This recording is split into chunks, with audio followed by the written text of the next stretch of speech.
SL infra projects కేవలం భూమిని నమ్మే సంస్థ కాదు, మీ కలలను నిజం చేసే భాగస్వామి.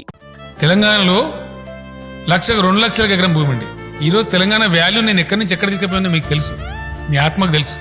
తెలంగాణలో 4 ఎకరాల రైతు కోటీశ్వరుడు అండి. ఎక్కడికి వెళ్ళి వచ్చిందంటే ఆ వాల్యూ బట్టిగానే వచ్చిందా? 24 గంటల కరెంటు వస్తే, వ్యవసాయానికి పెట్టుబడి వస్తే, కడుపు నిండా సాగునీళ్ళు వస్తే ఆ భూముల ధరలు పెరిగినాయి, బట్టిగానే పెరిగినాయి. గాలి ఎక్కడ పోయిందండి తెలంగాణ భూముల విలువ? ఒకనాడు పురుగు మందు తాగి చచ్చిపోయిన రైతు ఇలా 3 ఎకరాలు ఉంటే ఆయన కోటీశ్వరుడు.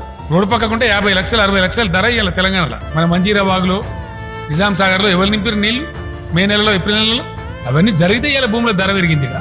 కడుపు నిండా కరెంట్ 24 గంటలు ఇస్తే భూముల ధర పెరిగిందిగా. ప్రతి ఒక్కరికి తన స్వంత భూమి, తన స్వంత గుర్తింపు ఉండాలనే నమ్మకంతో 100% లీగల్ అండ్ డిటిసిపి హెచ్ఎండిఏ అనుమతులు. మీ పెట్టుబడికి సురక్షితమైన హామీ. ఎస్ఎల్ ఇన్ఫ్రా ప్రాజెక్ట్స్, మీ డ్రీమ్ ప్రాపర్టీకి సరైన అడ్రస్.